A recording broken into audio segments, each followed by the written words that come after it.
Welcome. This is Jeff Johnson, host of the Living Undeterred podcast. And today I got a great guest. I was really excited to get Ryan on here. I've had the absolute pleasure to be in his backyard about a month ago at the end of matter of fact, the very end of the Living Undeterred US tour. And wow, what a bow tie, Ryan, to put on our whole initiative.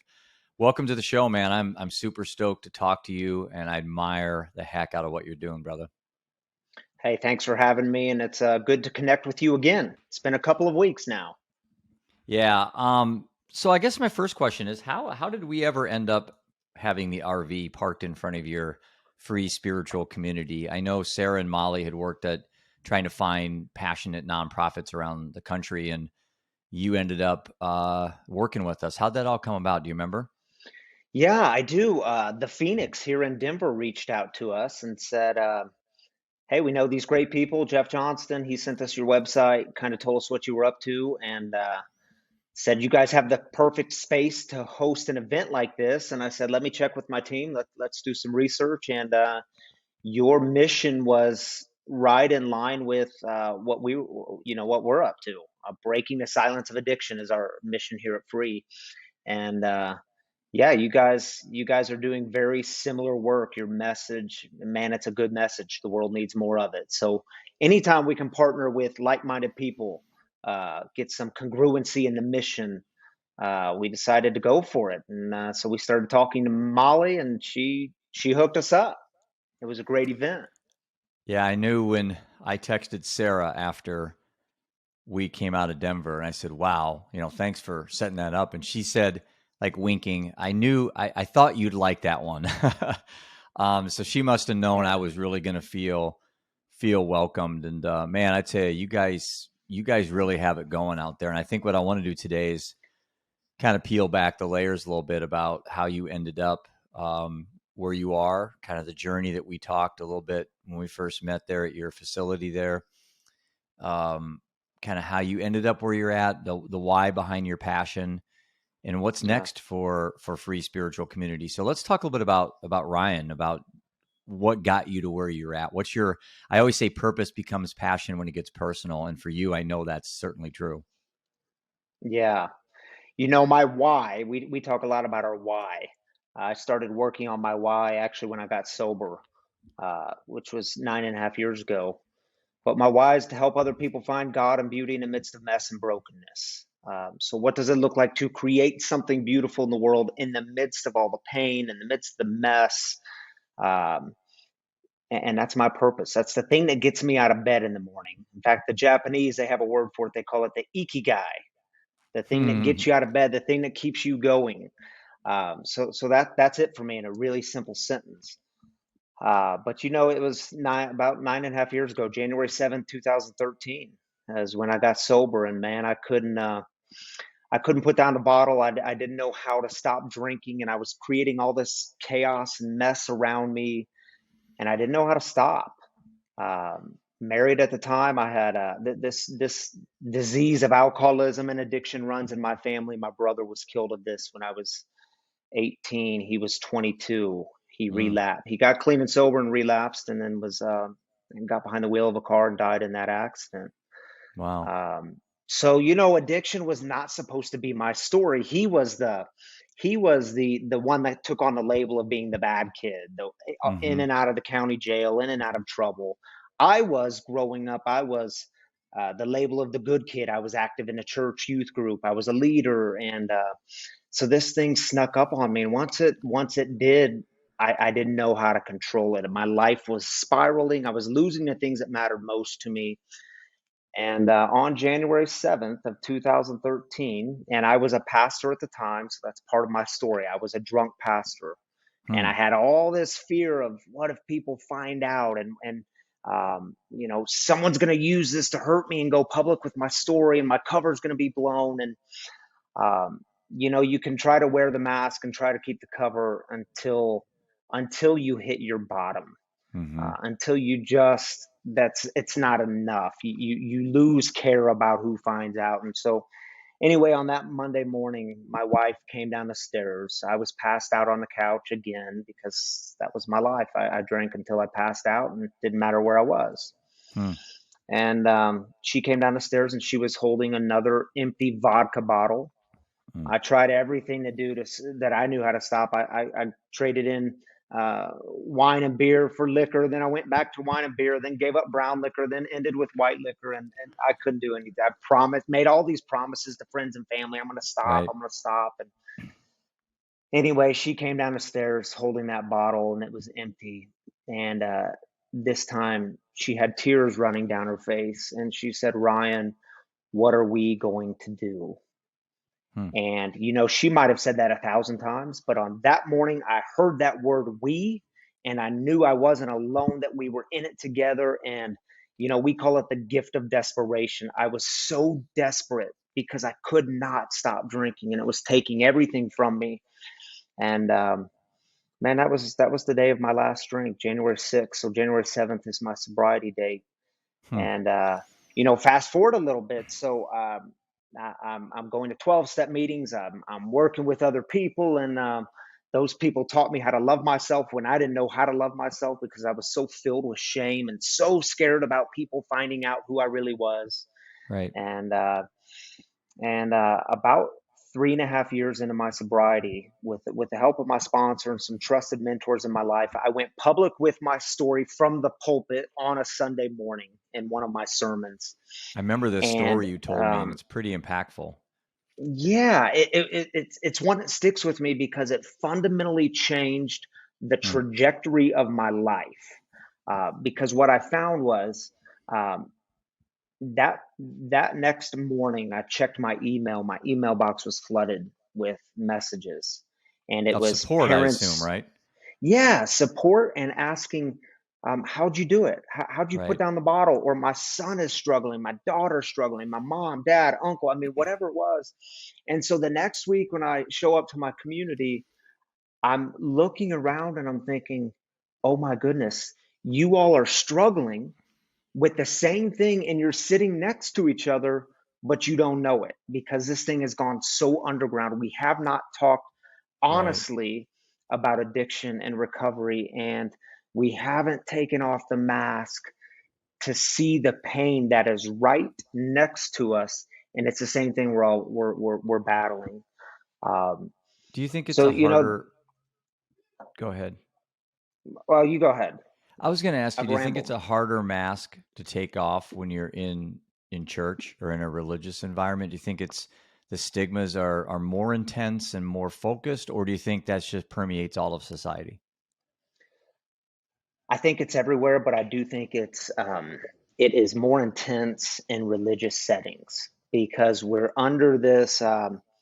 We have so many negative perceptions of God that if God knows who we really are, then there's going to be shame, there's going to be Mm. punishment, and and I can't let my neighbor know that my life is falling apart because then they're going to shame me, and then my cover's blown. And so we all walk in the front doors and we try to have our ducks in a row and try to prove that our lives are well Right. managed and well put together, and we try to put on the facade, Right. and then we leave and it's different. Then real life hits. But we don't want anyone to know. We want to stay in the silence. I've heard that from a few people. And when I talked to you in your hallway, or I think it was in your office, you were talking about, you know, for people that go to church for many different reasons, some for the fellowship, some for the community, some for other reasons. And the inability for people to really feel like they can be themselves there, and I see a lot of churches really changing to the times, being a lot more modern, and a little more hip, and when I walked into your place, even though it was a church, I just never, I didn't feel like it. And and I don't know the actual term, but where your stained glasses in there and all that, the forum area where you have your talks and stuff was beautiful, man. It was awe inspiring. And I'm like, I just don't feel like I'm in a church. And I just feel like I'm in a community of people that really sincerely, non pretentious, no ego, really care about each other. And when we were done Yeah. talking, the people that just hung around and the people that mingled and came up and talked to me about their stories, there was very little and I mean very little, like maybe one incident where somebody really was kind of a little aggressive in their position in their belief, which is fine. I Mm, respect the heck out of that. But most people just talked about, man, thanks for Jeff, thanks for crying on stage, thanks for sharing story. Can I give you a hug? And I walked out of there. I walked out of there a better man than when I walked in. So I want to give mm, you credit for changing my life. And really, I still think about that stop, man. Of all the stops we made around the United States, there's something about your community you have built there with the help of so many passionate people. You really have something special, Ryan, and you ought to be real proud of it. And I think the country needs to hear more about what you're doing. And I've there's a part of me that wants to replicate something like this in Cedar Rapids, not a recovery center, because those can be a little full of misery and despair and yeah. little depressing. But yours didn't have any of that, although everyone in there was in recovery. Yeah. Yeah. We from day one, we worked really hard to create that atmosphere, to create that culture, the environment, because those things they rarely just happen. You have to be very intentional in the surrounding that you're going to create. So when we started in our backyard 4 years ago, we just started as a pilot. We said, "Well, you know what, we see the pain, we see the struggle, we see that people are doing it alone. So let's just open up our backyard to see if people are interested in this conversation around addiction, recovery, God, the spiritual, and let's just see what happens." We started as a Mm-hmm. 4 week pilot. We never stopped from that first week we started, Hmm. because our backyard started to fill up. Then people were asking what's next, and we moved into a 3,000 square foot storefront. I got the blessing from the church where I was serving to go do this full time, to just go to leave there and start this new thing. And we knew, that year we started in 2018, I did 6 funerals, drug or alcohol related deaths. Five of the six were under the age of 35. And what I noticed is when I did their funerals, uh, with young people, their friends would come in and they'd come into the front of the church where I was serving, but they were so hesitant to come into what's called the sanctuary, Hmm. because they felt unwelcomed. For them, Yeah. church was a place of where they've been kicked out, where they were told they Right. didn't belong, where they were told they needed to clean up their language, don't smoke in the parking lot, and all these other stories. And so it was really important for us. Let's create a welcoming space where you truly are welcome. You don't have to clean up before you get here. You are Hmm. welcome. Your entire story is welcome here. And we do it together. And we're going to break the silence of addiction together. And so the three categories of people we work very intentionally to welcome in is addicts, loved ones of addicts, and what we call spiritual refugees, people who they believe they don't belong. They've been told they don't belong. Hmm. God wouldn't want them. And so, how can we create space where they feel welcomed in? So, we've done that very intentionally here at Free. Is we work hard to create that space where they feel like it's home, where they know you can come into this place and your story is welcome. And that's why our tagline is, "We don't do shame." Yeah. Churches are notorious for bringing on the shame and telling you how you're not good enough, and Right. God's going to get you. Right. So we try really hard to change that narrative. So I'm not a rocket scientist, but this just seems so easy and so simple. And why we have to make things so complicated in our society today, with especially mental health and labels and stigmas and diagnosis and medicine and shame and guilt. And it just seems like we keep adding complexity to something that's just human. It's just love and compassion and listening and understanding. Don't judge. I mean, I think anybody could walk off the street and have a belief structure, an atheist, a Catholic, a Christian, a Muslim, Buddha, anyone could come in your front doors. And I think you guys would welcome them all equally. 100%. In fact, we have that here. We have people that say, well, I look at God differently. My God's not like that. My God's like this. Or, I don't really believe all the Bible, or I don't read all the Bible. And it's like, that's my tradition. I come from the Christian tradition. Right. Uh, but you don't have to. You can come from another tradition, and what they Right. all say is the same thing. This place feels like home, and it's like that's what I care about, the simplicity that you just talked about, love and compassion. Right. How did we ever, as Christian churches, how did we ever stray so far off the Hmm. plot of the It's a story? How great did we miss question. that? That's a great And it's question, one, Ryan. yeah, I we should look at ask that like, question. yeah, like my wife and I, we're both agnostic. I don't know if I ever told you that, but I'm agnostic. I'm just comfortable in being a good human, I guess. And I've never really had a sign from anything, and I've never really been overly concerned with trying to find out. I've just always kind of found inspiration from inside. And I've felt so welcome there. And now my wife wouldn't go to AA meetings because the emphasis on God, even though Alcoholics Anonymous has shifted now and they have a higher power now, but even that has an implication of something above us and looking down on us. And my wife wouldn't go to AA really only because of that reason, which is so ridiculous. And if there would have been free spiritual community here in Cedar Rapids, my wife and I would have been there in 2 seconds, dude. Yeah. And I think it would have been great for her to be around what you built in Denver. I sincerely mean that, man. And I really do. And I just wish that you've just figured it out. It's, I really applaud what you've done. What was your background prior to all this?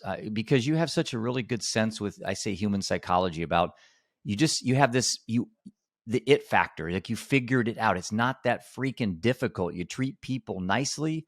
You treat them humanely. You don't judge them. You don't push a narrative. And wow, look what happens. People show up and they're vibrant and they Yeah. help each other. It's like, it's not that difficult, but human beings just complicate things so much. But what was your background prior to all this before you got into ministry? That was my background. My background was, I went to a Christian college to study biblical studies. Then I went to a seminary to get my master's of divinity. Um, but and those things are really important. I think education is really important, Mm-hmm. and I loved the educational process. For me, it enlightened me in so many ways. But I would also add, don't undermine the experience. So I watched my brother go Hmm. through a lot of this, and the not wanting to go into the doors of a church, and the fear of going in, and the shame that comes into a family when you admit that, hey, I'm going up to the county jail to visit my brother because he's behind bars again because he was selling whatever I it remember was that. he was selling. So Yeah. that loving him so deeply, but also seeing the pain that was created and the shame that comes into that because you're so scared for people to find out. And so that was my background. And I told my wife Tammy, I said, I want to create a place where I could truly invite my friends. Mm-hmm. And it wasn't inside the doors of a church. And so many of my friends aren't church people. They're kind of Right. what you just described yourself as. Right. Um, so can we ever create a place where I could say, yeah, you ought to come on a Saturday night, check it out. I think something's pretty cool is happening here, and it's a universal human experience of finding hope. You And I would did. also, You did. yeah, I think we did. And I can authentically invite people. I don't care what your religious background is, or if you even have a religious background. I know hope is happening here. I know life is happening Yeah. here. And again, going back to that experience, when you see enough suffering, when you see enough of your friends die, you start asking a different set of questions. It's all of a sudden not about who's got the right theology. It's more about how can we do love better? Mm-hmm. That's a far more interesting question than, well, let's argue about this Bible verse and let's see who's got the right theology and the right thinking of God on this one. Hmm. Now let's live this stuff out. And I think that's for me, that's authentically the path that Jesus lived. I think Mm-hmm. we've missed it. I think many churches in the church world we miss that path. We want to Mm-hmm. make it about getting the right answers, having the right Yeah. beliefs, Yeah. rather than living out the ways of love, compassion, forgiveness, and that stuff is incredibly important.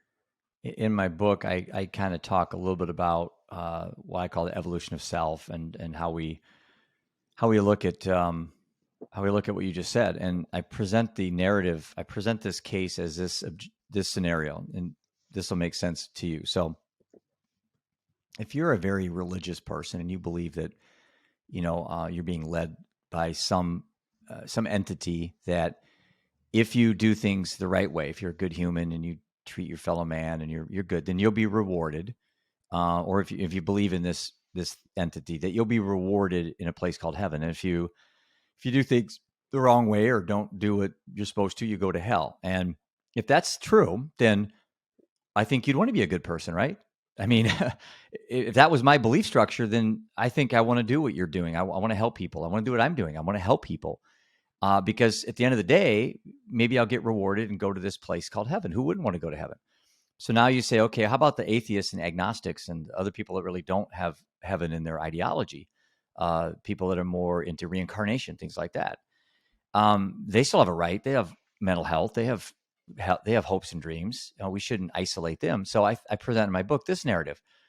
If you don't believe in the afterlife and you really believe that this is the only chance you have, that you're going to go to the same place after you die than you were before you were born, you really believe that this is all you got, then why the heck wouldn't you want to make heaven on earth every day? Why wouldn't you want to live the most intentional life, to leave the best legacy behind with your family if all you have is right now? So I don't think, like you said, the time we spend arguing over who's right and whose God is right and you're wrong and I have Mhm. more evidence than you, and it's like, why does that preclude you from being just a good freaking human? Why does it matter? And I've always had that approach in my mindset. And most of my friends, ironically, are Christian. Most of my friends are strong believers. They've never pressured me to change my mind on this. And I respect that. And I really want to applaud you, man, for feeling so welcome there. And I didn't tell a lot of people about my belief structures. I want to kind of hold that tight. I wanted to observe what you had built there. And man, you've just got something figured out there that's really special. And I can see you just growing and growing and growing. And I think for those people in the Denver area, in your surrounding communities that are spiritually homeless, as I like to call myself, Mm. you say refugees, I say spiritually homeless, like I'm politically homeless. Yep. Um, I think they should check you out, man. I really do. And I'm not getting any compensation for this. And I was there. It made an impact on my life. And I'm just really, really happy our paths cross. So, what do you say to somebody out there right now, if you're speaking to them directly, like you do regularly? What do you say to someone that's just lost all hope, that maybe has given up on God, maybe has followed God and felt betrayed, or just someone who doesn't even have God at all in their life, but they just feel like they're at the deepest pit of despair. They're at the abyss on their back, looking out of the abyss, and they can't go any further. What does Ryan Canaday tell somebody right now? Yeah, I would say two things. We weren't created to do this journey alone. And I don't care if you have the perfect mental health, if you've never battled addiction, or um, when it comes to this life, we were not created to walk it alone. We do it together in community with other people. It's where we find a tremendous amount of hope. Second thing I would say is, oftentimes when people come into this community, they come in with this perception that God is angry, God is against them, God wants nothing to do with them. And I Mm, understand that narrative very well because that was also my story. I thought, man, I believe in this grace stuff, but it's for everyone else, but not me. right, You guys don't right. understand who I am. You don't know my past.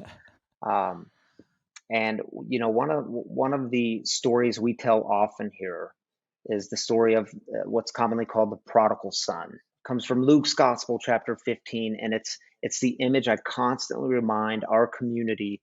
This is who God is. I don't know if you're familiar with the story, but the younger son goes to the dad and says, "Dad, I want my share of the inheritance," which is essentially him saying, "I wish you were dead so I could have my money." Yeah, And the dad right. says, "Here, take it, it's yours." And the son takes it and he goes and squanders it all on this very scandalous living. And then he runs out of money and his life is at this bottom. And he says, "This sucks, but I can never go home because my dad won't take me back." And he says, "But it's bad enough. So I'll go be a slave at my dad's home, even if I have to work in one of the fields or whatever it is." And so he comes home, and the story says, while he was still a long way off, the father comes out, who represents God in the story, Hmm. greets him at the driveway. And the text says he was filled with compassion and gives Hmm. him a big hug. And then he says, let's celebrate, and throws this big party. And the older brother's like in the background doing one of these, like, You're right. Dad, I've been here the whole time. Where's What my a, party? yeah. And that's how the world is, right? Like we expect this punishment and shame, Hmm. and instead God's like, no, no, no, I just want you home. And to the older Yeah. brother, the father's like, wait a minute, you've been with me the whole time. The party's always been yours. But Right. it's this idea of you don't have to do anything you don't have to do anything to earn it or deserve it. It's already yours. It's freely given. So all the things Hmm. we long for in life, love, compassion, forgiveness, grace. These are the things that they're already ours. They're free. They're already freely given, and they Mm-hmm. set us free. So when we live Mm-hmm. into those things, when I understand my own forgiveness, well, all of a sudden it's easier to forgive someone who has wronged me or betrayed me. Yeah. Doesn't mean it's easy, but it means there's a process for it, It gets me because it set me thinking. free. It gets me thinking, Ryan. That's an awesome story. I love the stories and the metaphors and the analogies and stuff in the Bible. I've read it a couple of times, which is surprises people. I read it back in high school and again in college, because I thought there was a lot of really good things I could pull out of it that would be good stories like you just shared. And it got me thinking about meditation because I'm an avid meditator, and it's actually been a big part of my life. And in meditation, we practice something called loving kindness. And what that is when you're meditating, I use a guided app, by the way, that kind of keeps my attention deficit in meditation mode because it gets me back to my breath when my mind starts wandering. And in loving kindness, Ryan, what we practice is the voice will say, think of somebody that you, and sometimes it's somebody you have an affinity for, you care about, or somebody that you're neutral on, you really don't have an opinion on, and just think good thoughts. May you be happy. Mm, May you have a good day. And I've even gone so far as taking somebody I didn't like, which is very rare. I mean, literally on like two fingers, people I don't like, and I actually wished them well. It was hard to do because they've wronged me immensely, uh, just financially and emotionally and everything. But I just said, I wish you a good day. I wish you good health. And that was just odd. It was odd as in a good way. It was very spiritual for me. And I equate that framework to what you just talked about with your story, is that there's a loving kindness element here that I think we're missing as a society, that someone cuts us off and the first thing we think of is giving them the finger, or mhm. somebody's in line and we cut in front of them. It's like, or if someone cuts in front of us, we frown at them. And I think once you're either doing what you talked about or maybe meditate, it's like you just have a whole different framework on when you go through day. It's pretty hard for me to get upset anymore. I mean, really hard for me to get upset, Yeah, you know? it makes a lot of sense to me, because not only was I in a prison with the bottle. I mean, that was a Mhm. prison enough. But even when I put down the drink, I was still in the prison of my hate, my anger. There were Mm. people in my life that I hated, that Mhm. had caused deep pain in my life, um, Mhm. that I swore off, and I wished them not well, but I wished them harm. And that would have been the greatest blessing to me if something bad happened to them. And what I found out was that anger kept me in a prison. It was Mhm. only hurting me. So there's that old saying that says, "I'm going to drink the poison and expect the other person to die." It's only killing me. And so when I can actually, I love how you talk about that in very simple ways. Um, Wish them well, Mhm. pray for them a blessing, all the Mhm. things that I want for myself. Pray for them, but they don't deserve it. They don't deserve it. No, no, no, it's not about that. Because when I can do that, and over time, when I can do it, it becomes a sincere prayer. Maybe the first couple Mm. days I don't mean it, Mm. but then Mhm. something in my heart starts to transform, and it has a way of setting me free. So when I can 100%. forgive them and love 100%. them, Yeah. I don't know what happens to them. It's not none of my business, but it has a way of setting me free. And I'm really interested in that today. That's kind of selfish, but it's also what No. keeps me going in the world, right? When I'm free, then I can help others get It's free. not selfish at all. People ask about, all the projects that I'm doing, and they'll always say, "Well, you're helping thousands of people. And like you, I get emails from people saying that I got one the other day saying that someone said I saved their life. And I have a hard time even understanding what that means. Must have been something I said on a podcast or something they read in my book or at a talk or something. But, there's just something about just doing good, that altruism that you get, the effective altruism you get when you just, for no purpose. It's almost like making a donation anonymously. We Mm, see a lot of people that do a donation and they'll have to post it on social media. Hey, I gave $500 somewhere. And full disclosure, I've done that in the past when I wanted to promote the charity or whatever that I'm donating to or my own. sure. But some of it's just very pretentious, and you can kind of see through it. But one of the things that I'm trying to get for adolescents and for kids is we're working on. I think I hinted to you about this new online personal mental health planning process for kids. One of the things we're going to have in there is their ability to do things anonymously, like I just said, where they could give $20 to a homeless shelter in their community, but then don't post it on Instagram or something, or do something where you're the only person that's going to know what you did, and that's enough. You don't have to go out and promote it. So, but there's little tiny things that we can do each day. I think to get through this mental health crisis that we're in, that's just horrendous right now across the board. Every statistic's worse, and especially with children today. It's baby steps. It's little things that you do. It's not trying to. We're in this fast paced society where a pill, you're overweight, so I'm gonna just not eat anything. It's like you've got to change your whole diet. And not even that, just everything. Your mindset, your relationship with food has to Yeah. change. And you lost a lot of weight. I know that. I've lost almost 40 pounds. I think you lost a lot more than that. And it's not losing it that's the issue. It's how we keep it off, right? Yeah. I've changed my whole diet. I eat completely different. I eat to live now, not to get full. Yeah, and I love how you describe it. It's a lifestyle change. It can't Hmm. just be one change, and uh, it's a change in attitude, a change in perspective, a change in gratitude, and then a change with my relationship with food.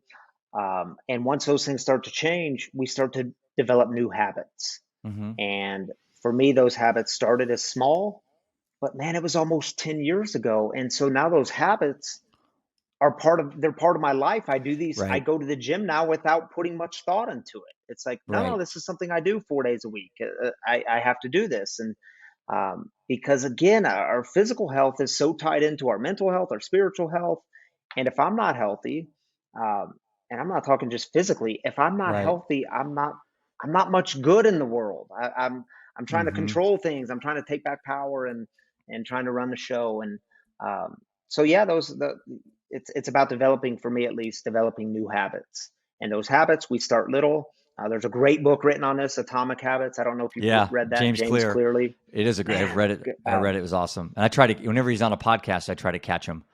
yeah, he's He's one good. of the. He's one of the. Him and Ryan Holiday. Ryan Holiday's basically made a living off of the Stoic philosophy, which is great. Power to him. And a lot of what he has, is just kind of a resurgence of stuff that was already out there, which is fine.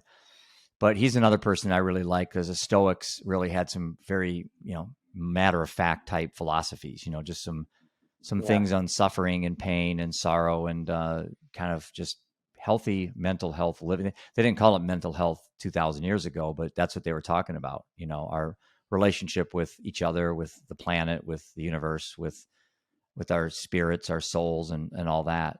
How to have the best well-being that you can have. And this has been around for a long time, and there's a renaissance kind of now of these free thinkers and modern writers that are kind of digging up some of this old philosophy back in the day that is still applicable today. yeah. Um, Usually the best stuff is the old stuff, right? yeah, I It's not agree. reinventing the wheel. It's tapping back into our roots, and they had some things figured out. Hey, before I forget, let's talk a little bit about your cafe, man. Yeah. What a great offshoot, or I guess a compliment to what you're doing. Tell us a little bit about what it is, how it happened, and where it's going. Because I was pretty excited when you were showing me give me kind of the tour back there. Yeah, it started really organically in a really simple way. My wife, Tami, has 18 years of coffee experience with corporate coffee experience. So she's always had a love for coffee. I love drinking coffee. And in the 12-step world, one of the first meetings I went to, um, I was told to make the coffee. And I'm thinking, wait a minute, I'm the new guy. Shouldn't you all be serving me? And Right. it took me a while to get this, but now serving other people, getting outside of our head, getting outside of ourselves, it Right. helps keep us centered and sober. Um, from the backyard days 4 years ago, Tami bought this little coffee roaster just to roast coffee, and then we'd serve fresh coffee in our backyard. And people love coffee, especially Mm-hmm. people in recovery. Coffee was like the thing we could grab onto. You can take my booze, you can take my cigarettes, but you But are not not my going to take my coffee. coffee. Yep. Um, then we just started to drink. She started a coffee roastery. It's called Wagon Coffee. In fact, it's the emblem's on the wall behind me. She employs women in recovery. She is just a coffee roastery, and she ships all over the country. She's in almost every sober living house here in Denver and other stores and restaurants. So she's crushing it. But we thought, it would be fun to have a cafe and serve your coffee in the cafe, a coffee shop, and let's provide job opportunities for people in recovery. Because we know that, a lot of people, they come in with a very checkered past, and getting a Mm-hmm. job can be difficult. So let's provide job opportunities, volunteer opportunities. So just 2 months ago, we had the grand opening of what's called the Free Cafe. It is part of Free Spiritual Community, so it's part of the nonprofit, and it's to give employment opportunities, volunteer opportunities. We're open 6 days a week. We serve food, great coffee. I think it's the best coffee you're going to get. It's roasted right here. It's fresh roasted, so you're going to get It's amazing. very fresh coffee. Yeah, and it adds to providing safe space for people to come in and just be. And so that's what this cafe is for. It's for you to come in and just be. You can work, meet with friends, whatever. Is there a story behind the name? We went with free because, No, I as meant I the was saying, wagon. or The oh, the the wag. wagon, yes, there is a story behind the name. So I knew we there was. I just want to hear it from you. wagon coffee. We've always said it free. We're the wagon together, and I tell the story frequently. Uh, it was a few years ago. I was at the LA Rescue Mission in Los Angeles, the largest rescue mission in the country. Serves a huge homeless population, doing incredible work. I was taking a tour with the executive director. He takes me to the top floor, and on their top floor is where they have pictures of all their memorabilia. And one of the center black and white photos was a large picture of a wagon. And I said, "What's the story with the wagon?" And he said, "You don't know about the wagon?" And I said, "No, but apparently I need to know." He said, "That's how we got started in the late 1800s. This wagon would go to the roughest parts of LA, which did exist in the late 1800s, and they would go at night, and they would distribute food, clothing, Bibles, other essentials. And then at the end of the night, they would welcome anyone who wanted to get on the wagon to get on and go back to a place of recovery." Hmm. So, what happens when you get a bunch of drunks on a wagon? Some of them fall off, which is where we get the Okay. term falling off the wagon. Now, Interesting. I never knew that. when they fell off, yeah, a lot of people, this is a fascinating story. When the drunks fell off the wagon, the sober ones, they would stop the wagon, the sober ones would jump off and help them back on because they knew where they were headed. And I heard this story, and I took a Wow. picture of that picture, and I said, if we ever start anything new, I want our central image to be a wagon, because we do this work together. The healing, it does not come alone, it comes together. And Hmm. if you fall off, it's okay. We're going to pick you back up as a community. And so Tami took that image and she ran with it with her coffee. She That's said, "I'm brilliant. stealing wagon coffee, and we're going to do this together with women."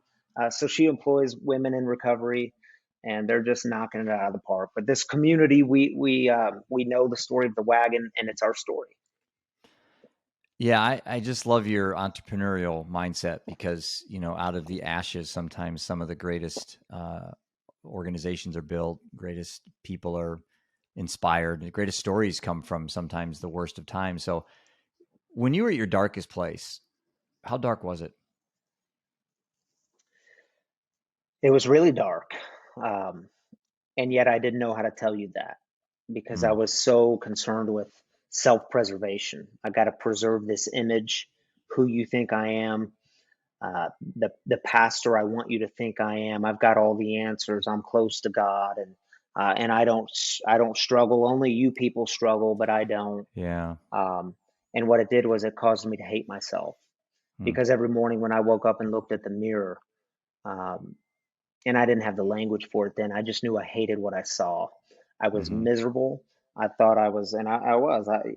I wasn't a good father. My oldest daughter, who's now 12, she was 2.5 at the time I got sober. Um, I was not a good father to her for those two and a mm, half years. I was a very absent, drunk father. I wasn't a good husband. And I knew these things, but they mm-hmm. caused so much shame to admit them. And to now, even the miracle of saying these things out loud and owning it and not being so fearful of what the outcome's going to be. It's like, no, that's who I was. I can own that, and I can now do better. I like how you say it. We live life better, not bitter. It's easy to get stuck in the bitter. All the ways things went wrong in my life, all the Oh bad yeah. things that happened in my life, Yeah. but also, as you say, the beauty that comes out of the pain. And Right. that's why I always tell people you cannot escape the pain. You got to go through it because that's where the most beautiful things happen is uh, uh, they're as a result of the pain that we go through, and that's how we give hope to others. Pain is unavoidable. Suffering is a choice. Yes, yes, I love that. I actually half totally. stole that. I half stole that from Viktor Frankl, Man's Search for Meaning, which I think it's one of the top 5 books of all time. I don't know how many millions and millions of copies, but he's been dead for a while. But he was in Auschwitz Yeah, concentration camp, everyone and should read that book. oh, okay, you've read it then. I Yeah, assumed you did because you're pretty wise on this stuff. But yeah, Viktor Frankl is such a what a great you know. He sat there, and even my son Roman.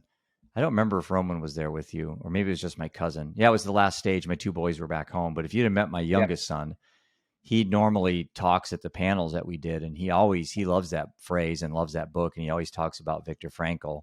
He's 19 and he's quoting Viktor Frankl. I love it.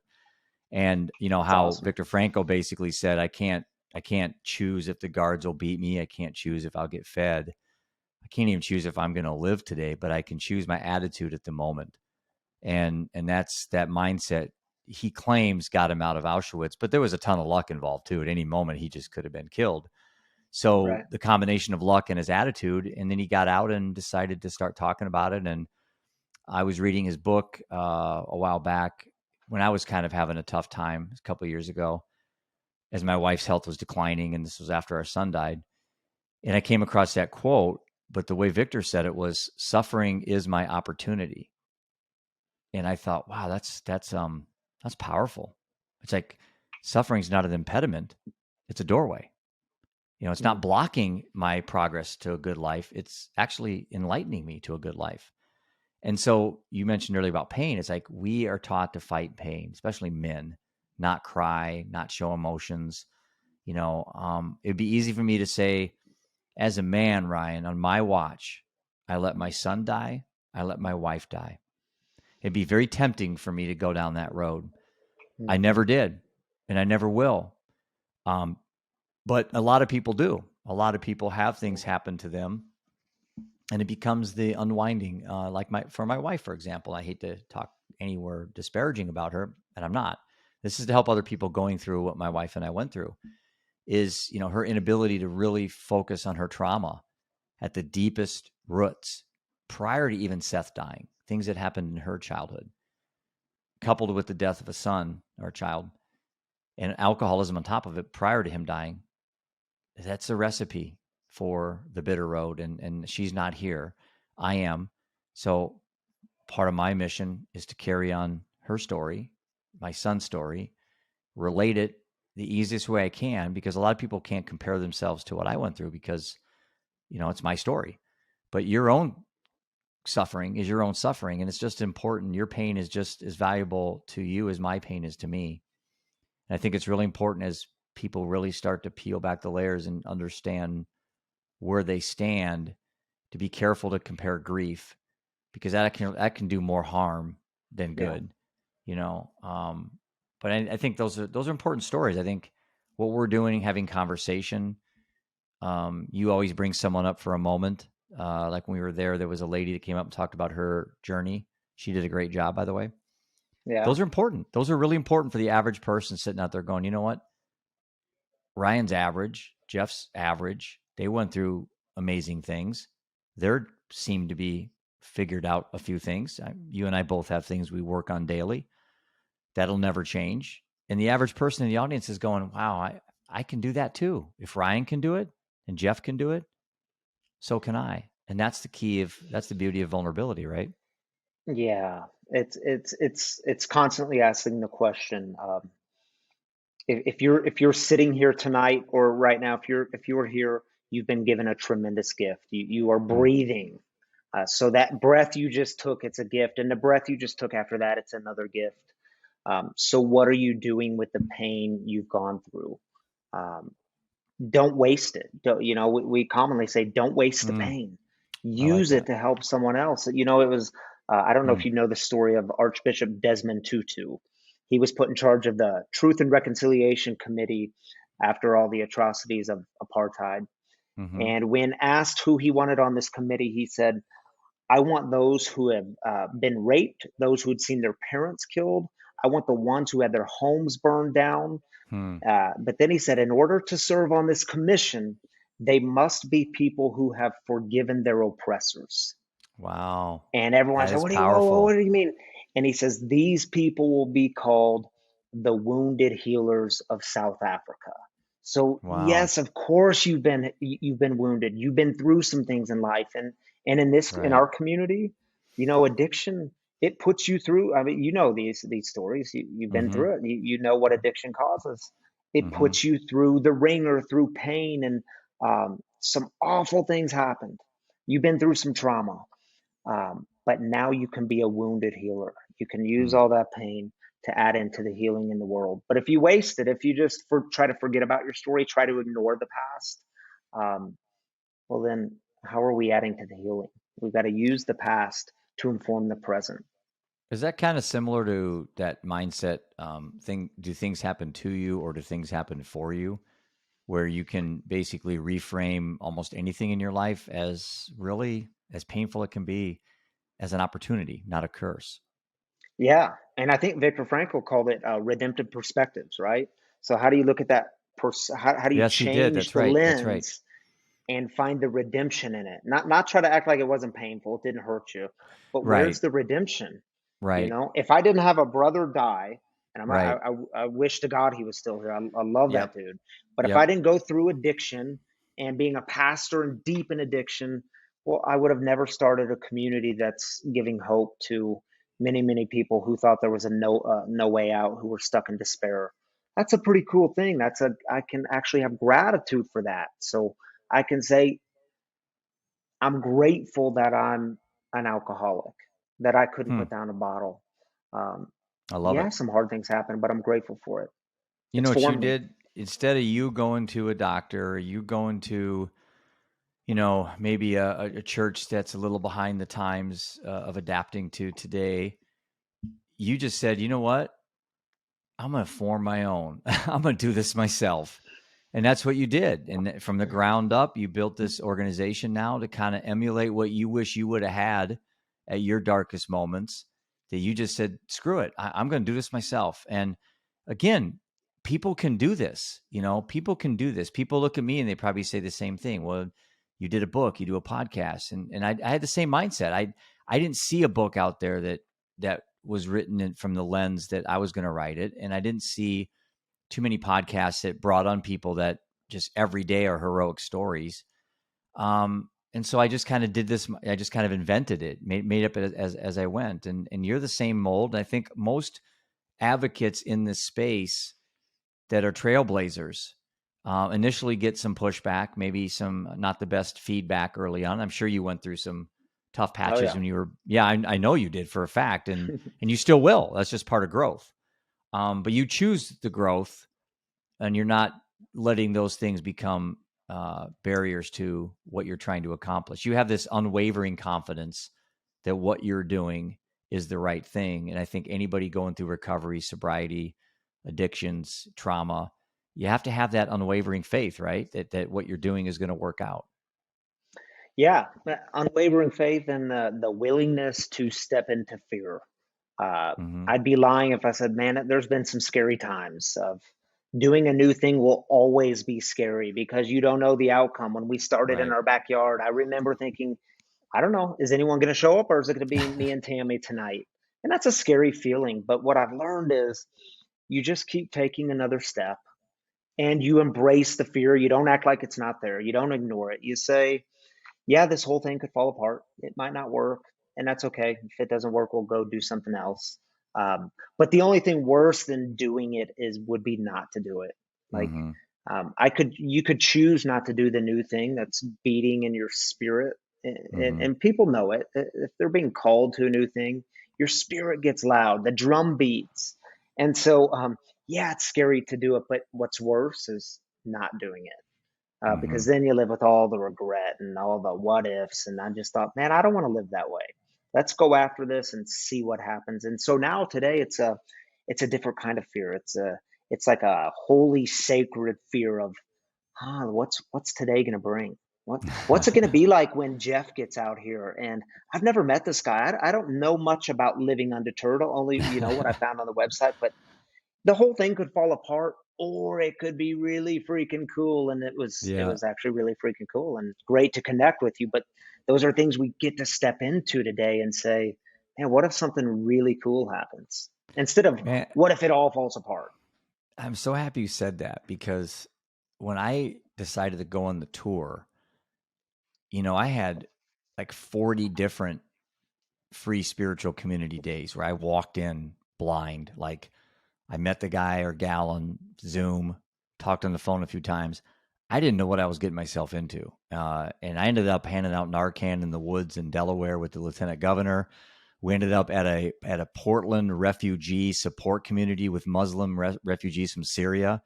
I ended up in an Indian reservation in Fremont, New Mexico. I was all over the place, dude. I mean, but I tell you what, I went into it very open minded, as an exploration of ideas, not an explanation. In other words, I wasn't on the Jeff Johnston lecture series. I was Yeah. I'm a sponge. I was like, I want to know what Syrian refugees feel like when they're depressed. I want to know what their mental Mm, health challenges are, the bigotry and racism that goes towards Muslims in America that come here looking for a better chance, and so many people in America don't want them here, and it's unfortunate, especially if they come through all the legal ways they're supposed to come through. yep. We should embrace these people. We should understand their culture. We should learn about it. That's what makes us all better. You don't have to agree with anything. You just you certainly want to respect them, and Yeah. maybe, just maybe, you'll become a better human being if you just learn to respect and understand other people's viewpoints. So when you said I was coming there and you didn't know what to expect, take that times 40 for me, because Yeah. I was coming in off the street in an RV, and I didn't know what to expect. But I had there was no downside to me. My mindset was, even one event we had 4 people show up. I drove 12 hours. 4 people. That's a punch in the gut. I got an expensive Yeah. RV. I got T-shirts. My boys are there. I got a documentary crew, and there's 4 people. And I thought to myself, okay, we're here. There's 4 people. That's better than 3. It's better than 2. And Yeah. I'm going to sit down. And so I canned my speech, pulled up chairs. We got in a circle. We cried. We laughed. We hugged. And I don't know if I helped anybody, but my default option every time I speak, Ryan, is me. I know for certain I'm the one person that's always going to get helped. So if I speak in front of a group of people and everyone walks out of there going, man, that guy's crazy. I didn't benefit listening to Jeff at all. I know, Ryan, I did. And Yeah. I'm always going to be better off in any environment where I'm speaking, as long as there's at least one person. So I'm not speaking to an empty room.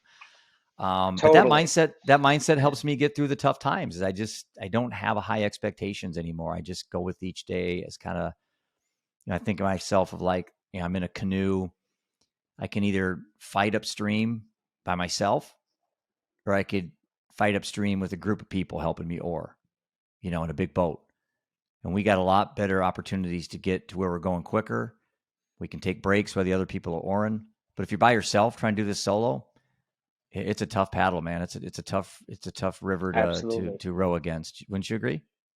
Yeah, totally agree. And I love what you said about uh, if I can summarize that Mm-hmm. when we're living into our purpose and passion, as I think you are, as I think I am, um, we don't get to control the outcomes. And when I learned that, when I was, and not just learned it up here, but when I was able to grasp that and hold on to it, if I'm doing the thing I feel called to do, living into that why, my purpose in the world, then it doesn't matter.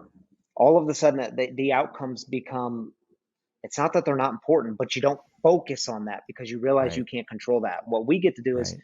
you get to show up and speak to that group of four people and cry Right. with them. And I bet there was some healing that took Oh place that yeah. might Oh not yeah. even know the healing that takes place. Right. Um, it's always amazing to get emails or even letters. I received a letter from a guy in prison not too long ago, and he said, "You'll never know how much that talk meant to me when you were in there, when you came in, and it was a maximum security prison, and he was out of prison now, and he's clean and sober and has a job and a family." And Mm. it's like, dude, like we don't realize the healing that takes place, even the stories we'll never hear. But when we show up and we just keep taking the next right step, and it's an incredible life we get to live. And we don't have to be consumed and obsessed with, well, how many people are going to show up tonight? Um, Mm. who's going to be there? But we just get the thing we get to do the thing we're called to. And that's, man, that's a gift. Yeah. Showing up is so key, and you're right. I think that's the first step in most things of any self reflection or therapy you're trying to get through. You need to show up. I mean, you need to give yourself a chance. When you're drinking, you're not giving yourself a chance. If you can find a way. I had someone the other day, we were talking about this, and it's like, drinking is like the easy way out of your problems, right? Not drinking is the hard way. And I thought to myself, why is it presented to us that way? Why can't not drinking be the easy way? I don't understand it. Why, Hmm. why, why do we, our industry, you got sobriety, you got being an alcoholic, and it's like one road is difficult. And ironically, the thing we should be doing is what's difficult. But for me, Ryan, it's easier not to drink, man. It's the easy road is not drinking. The hard road for me would be going back to drinking. But we're not wired that way. People are told that, oh, when you're trying to escape your pain, you drink. I'm like, I just think that's the harder road for me. I want to stay on the easy road. It's easier for me to be sober. It's easier for me not to drink. But we don't really present that in our own minds from that lens. We try to present it as a struggle, good versus evil, drinking, not drinking, right and wrong. It's like, no, to me, it's just I choose not to drink. It's Yeah. literally that simple. Yeah. And it's like today I get to sit with my feelings. I didn't know how to do that before. I didn't know how to sit with fear. Man, I would Mm, push fear to the side and I ignored it. I wouldn't know how to sit with anger and resentment. Today I get to sit with those things and actually feel the things.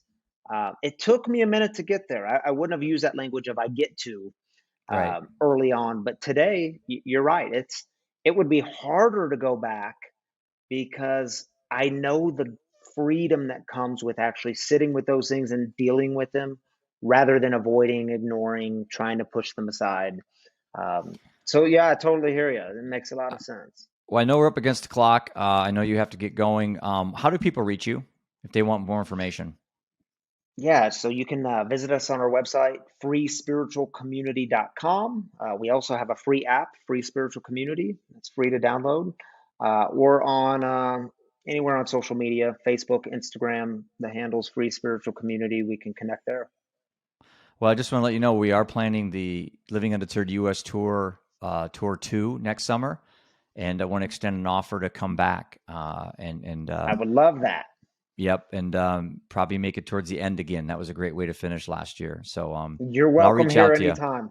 Yeah, Yeah, we, that we would love I it. felt at home. So listen, appreciate what you're doing, man. Keep living undeterred, and love you like a brother, man. Yeah, thanks for having me. Love you too, Jeff. Take care.